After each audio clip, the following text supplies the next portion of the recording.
Hello, അപ്പോൾ എല്ലാവർക്കും സുഖാന്ന് വിചാരിക്കുന്നു. ഞാനൊരു മുന്നൊരു വീഡിയോ ഇട്ടിട്ടുണ്ടായിരുന്നു, രോഹുവിന്റെ കറി വെച്ചത് തന്നെയായിരുന്നു. അപ്പം ഞാൻ അതിന്റെ തന്നെ ഫ്രൈ എങ്ങനെ ഉണ്ടാക്കുന്നതെന്നാണ് കാണിക്കാൻ പോകുന്നത്. രണ്ടും ഒരു ദിവസമാണ് ചെയ്തെങ്കിലും ഞാൻ എഡിറ്റ് ചെയ്യുന്നത് ഇപ്പോഴാണ്. വേറൊന്നും കൊണ്ടല്ല, ടൈം എനിക്ക് ജോലിയൊക്കെ ഉള്ളതുകൊണ്ട് ടൈം ഇച്ചിരി ഇതാവുന്നുണ്ട്.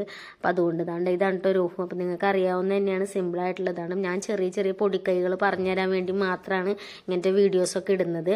അപ്പോൾ നമ്മൾ മിക്സിയുടെ ജാറിലോട്ട് ഇഞ്ചി കുറച്ചധികം 10-12 വെളുത്തുള്ളിയും കൂടി ഇട്ടിട്ട് അതിനകത്തോട്ട് കുറച്ചുകൂടി കറിവേപ്പില നമുക്ക് കുറച്ചധികം തന്നെ എടുക്കുന്നതായിരിക്കും, കാരണം അതിൻ്റെ ടേസ്റ്റ് കൂട്ടും. ഇനി നമുക്ക് വേണ്ടതെന്ന് വെച്ച് കഴിഞ്ഞാൽ കുറച്ചധികം എന്താ പറയുക, പെരിഞ്ജീരകത്തിൻ്റെ ഇതും കൂടി ഇട്ടിട്ട് ആ അരപ്പ് ഒന്നുകൂടി അരച്ച് നമ്മളത് മാറ്റി വെച്ചേക്കണം. ഇനി ഒരു പാൻ എടുത്തിട്ട് നമുക്ക് ആവശ്യത്തിനുള്ള, പാനല്ല, നമുക്കൊരു പാത്രം എടുത്തിട്ട് കുഴച്ച് വെക്കാനായിട്ട് ഒരു പാത്രം എടുക്കുക. അതിനകത്തോട്ട് 2 ടേബിൾ സ്പൂൺ മുളക് പൊടി, എരിവിന് ആവശ്യമുള്ളത്. പിന്നെയെന്ന് വെച്ച് കഴിഞ്ഞാൽ കുറച്ച് മഞ്ഞൾപ്പൊടി, പിന്നെ ആവശ്യത്തിന് തന്നെ കുറച്ച് കുരുമുളക് പൊടി. ഈ കുരുമുളക് പൊടിയൊക്കെ ഇതിൻ്റെ ടേസ്റ്റ് കൂട്ടും കേട്ടോ. മീൻകറിയുടെയും മീനിൻ്റെയൊക്കെ ടേസ്റ്റ്, വറക്കുന്നതിൻ്റെ ഒക്കെ ടേസ്റ്റ് കുരുമുളക് പൊടി കൂട്ടും. പിന്നെ ആവശ്യത്തിന് ഉപ്പും കൂടി ഇട്ടിട്ട് നമ്മൾ ആ നേരത്തെ അരച്ച് വെച്ച ചതച്ച് വെച്ചതുണ്ടല്ലോ, അരപ്പും കൂടി അതിനകത്തോട്ട് ഇട്ടിട്ട് ലേശം വെള്ളം, അത് ഒത്തിരി വെള്ളമൊന്നും ചേർക്കേണ്ട, വെള്ളം പോലെ ആക്കരുത്. കുറച്ച് വെള്ളം ചേർത്തിട്ട് അതിനനുസരിച്ച് നമ്മൾ കുഴച്ചെടുക്കുക. അപ്പം നമുക്ക് കുഴയ്ക്കുമ്പോൾ മനസ്സിലാവും ഇനി വെള്ളം ചേർക്കണോ വേണ്ടതെന്ന്. അപ്പോൾ ദാണ്ടേ കുറച്ചുകൂടി വെള്ളമൊക്കെ ചേർത്ത് ദാണ്ടേ ഒരു കുഴമ്പ് രൂപത്തിൽ ഈ ഒരു പരുവത്തിലാക്കി കിട്ടും. ഇനി നമുക്ക് വേണ്ടതെന്ന് വെച്ചിട്ടുണ്ടെങ്കിൽ നമ്മൾ എടുത്ത് വെച്ചിട്ടുള്ള മീൻ കഷ്ണങ്ങൾ ഇതിനകത്തോട്ട് ഓരോന്നായിട്ട് ഇട്ട് കൊടുക്കുക കേട്ടോ. എല്ലാം കൂടി ഒരുമിച്ച് ഇടാൻ നിൽക്കണ്ട.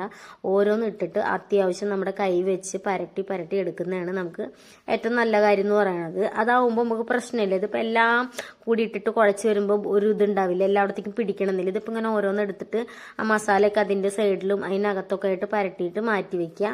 അപ്പം ഈ മീനിൻ്റെ പ്രത്യേകത എന്ന് പറഞ്ഞു കഴിഞ്ഞാൽ വറുത്തിട്ട് ഭയങ്കര ടേസ്റ്റാണ് കേട്ടോ. അപ്പോൾ എനിക്ക് ഒത്തിരി ഇഷ്ടപ്പെട്ടൊരു മീനാണ്. അതുപോലെ കറി വെച്ചാലും അതുപോലെ തന്നെ നല്ല ടേസ്റ്റാണ്. അപ്പം നമ്മൾ ഇതുപോലെ ഇങ്ങനെ എടുത്തിട്ട് നമ്മൾ എല്ലാം പരട്ടി മാറ്റി വയ്ക്കുക. ഇനിയിപ്പോൾ എത്ര തന്നെ നിങ്ങൾ മീൻ വറക്കുന്നതാണെങ്കിലും കുഴച്ച് വെക്കുന്ന എന്ത് ഐറ്റംസ് ആണെങ്കിലും ഒരു 1-2 മണിക്കൂർ നിങ്ങൾ എടുക്കുകയാണെന്നുണ്ടെങ്കിൽ നിങ്ങൾക്ക് അതിൻ്റെതായ ടേസ്റ്റ് കൂടുതൽ കിട്ടും. ഇപ്പം ഞാനിവിടെ എടുത്തതെന്ന് വെച്ചാൽ 2 മണിക്കൂർ മുന്നേ ഞാനിത് കുഴച്ച് മാറ്റി വെച്ചിട്ടുണ്ടായിരുന്നു. അതുകൊണ്ട് തന്നെ അത് വറുത്തപ്പോൾ ഒത്തിരി ടേസ്റ്റായിട്ട് എനിക്ക് തോന്നിയിട്ടുണ്ടായിരുന്നു. നിങ്ങളും മാക്സിമം ഇങ്ങനെയുള്ള കാര്യങ്ങൾ ചെയ്യുമ്പോൾ 1 മണിക്കൂറൊക്കെ ആണെന്നുണ്ടെങ്കിൽ അത് മൂടി വെച്ച് മാറ്റി വയ്ക്കുകയാണെന്നുണ്ടെങ്കിൽ, അല്ലെങ്കിൽ മാക്സിമം ഫ്രിഡ്ജിലൊക്കെ വെക്കുകയാണെന്നുണ്ടെങ്കിൽ അതിൻ്റെ ഒരു ടേസ്റ്റ് നിങ്ങൾക്ക് കിട്ടും. അപ്പം മാക്സിമം ഇങ്ങനെ ട്രൈ ചെയ്യാൻ നോക്കുക. ഇനി നമുക്കത് സാധാരണ രീതിയിൽ പാൻ എടുത്ത് എണ്ണ ഒഴിച്ചിട്ട് നമ്മൾ പൊരിച്ചെടുക്കുക. ഇനി എണ്ണ പൊരിച്ചെടുക്കുന്ന സമയത്ത് എന്ന് വെച്ചാൽ ഒരു ചെറിയൊരു പൊടിക്കൈ എന്ന് പറഞ്ഞാൽ അതെല്ലാവരും ചെയ്യുന്നതാണ്. കുറച്ച് കറിവേപ്പില അതിൻ്റെ സൈഡിലൊക്കെ ഇട്ട് കൊടുക്കുക വറക്കുന്നതിനനുസരിച്ച്. അപ്പോൾ ഈ വറക്കുന്നതിൻ്റെ മണവും ടേസ്റ്റും ഒക്കെ ആ മീനിൽ പിടിക്കും.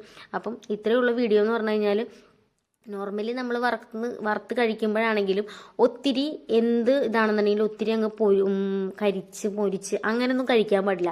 ഒരു അത്യാവശ്യം നമുക്കൊരു മുരിയുന്നൊരു ഹാഫ് വേവ് അങ്ങനെയൊക്കെ ആയിട്ട് നമ്മൾ കഴിക്കുന്നതാണ് ഏറ്റവും ബെറ്റർ. ഒത്തിരി അങ്ങ് കരിച്ച് കഴിയുമ്പോൾ ഈ മീനിൻ്റെ ആണെങ്കിലും എന്തിൻ്റെ ആണെങ്കിലും ഗുണം നമുക്ക് ഉണ്ടാവില്ല, നമ്മൾ കഴിക്കുന്നതിനൊരു ഗുണം ഉണ്ടാവില്ല. അത് അത്രയേ ഉള്ളൂ. അതുകൊണ്ട് തന്നെ നിങ്ങൾ എന്ത് വറക്കുകയും പൊരിക്കുകയൊക്കെ ചെയ്യുകയാണെന്നുണ്ടെങ്കിൽ ഒത്തിരി ഫ്രൈ ആക്കി എടുക്കാതിരിക്കുക. എല്ലാവർക്കും ഫ്രൈ ആക്കുന്ന ഐറ്റംസാണ് ഭയങ്കര ഇഷ്ടം. മീനാണെങ്കിലും നന്നായി മുരിഞ്ഞിരിക്കണം. എനിക്ക് പിന്നെ അങ്ങനെയൊന്നുമില്ല, എനിക്ക് ജസ്റ്റ് ഒന്ന് വെന്ത് കിട്ടിയാൽ മതി, എന്നായാലും അതിൻ്റെ ടേസ്റ്റ് ഉണ്ടാവും.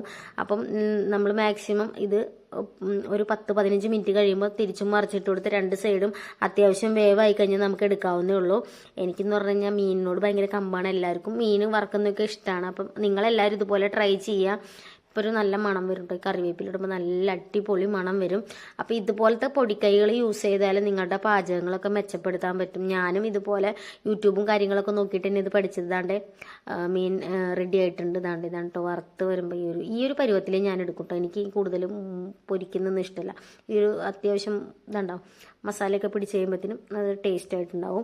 അപ്പം നിങ്ങളെല്ലാവരും ഇതുപോലത്തെ വീഡിയോസ് കാര്യങ്ങളൊക്കെ കാണാനായിട്ട് എൻ്റെ ചാനൽ സബ്സ്ക്രൈബ് ചെയ്ത് കാണുന്നവരുണ്ടെങ്കിൽ ഒന്ന് സബ്സ്ക്രൈബ് ചെയ്ത് സപ്പോർട്ടാക്കുക. ഞാനൊക്കെ തുടങ്ങിയിട്ടുള്ള വീഡിയോ ഒക്കെ ഇടല് അത്യാവശ്യം കുറച്ച് എന്താ പറയുക, ഭയങ്കര ഇതായിട്ടൊന്നും വന്നിട്ടില്ല. നമ്മുടെ വീഡിയോസൊക്കെ കുറച്ച് ആവുന്നേ ഉള്ളൂ. അപ്പം നിങ്ങളുടെയൊക്കെ സപ്പോർട്ടും ഇതൊക്കെ ഉള്ളതുകൊണ്ട് ഇങ്ങനെ പോകുന്നു, കുഴപ്പമൊന്നുമില്ല. അത്യാവശ്യം കുഴപ്പമില്ലാത്ത വ്യൂസൊക്കെ ഉണ്ട്. പിന്നെ ലോങ് ഇടുമ്പോൾ ഞാൻ ഇച്ചിരി ലാഗ് കാണിക്കുന്നുണ്ട്, അതെനിക്ക് തന്നെ അറിയാം. ഞാനതൊക്കെ തിരുത്തി ഒരു റെഗുലറായിട്ടുള്ള ഒരു ഇതിലോട്ട് വരുന്നതായിരിക്കും. അപ്പം എല്ലാവർക്കും ഇത്രയേ ഉള്ളൂ. നിങ്ങളിതുപോലെയൊക്കെ ട്രൈ ചെയ്തിട്ട് കമൻറ്റൊക്കെ നല്ല ഫീഡ്ബാക്കൊക്കെ നമ്മുടെ കമൻറ്റ് ബോക്സിൽ അറിയിക്കുക. അപ്പോൾ ബായ്, ഇന്നത്തെ വീഡിയോ ഇത്രയേ ഉള്ളൂ. അപ്പം എന്തെങ്കിലുമൊക്കെ ഉണ്ടെന്നുണ്ടെങ്കിൽ സബ്സ്ക്രൈബ് ചെയ്യുക, നമ്മളെ സപ്പോർട്ടൊക്കെ. Bye, thank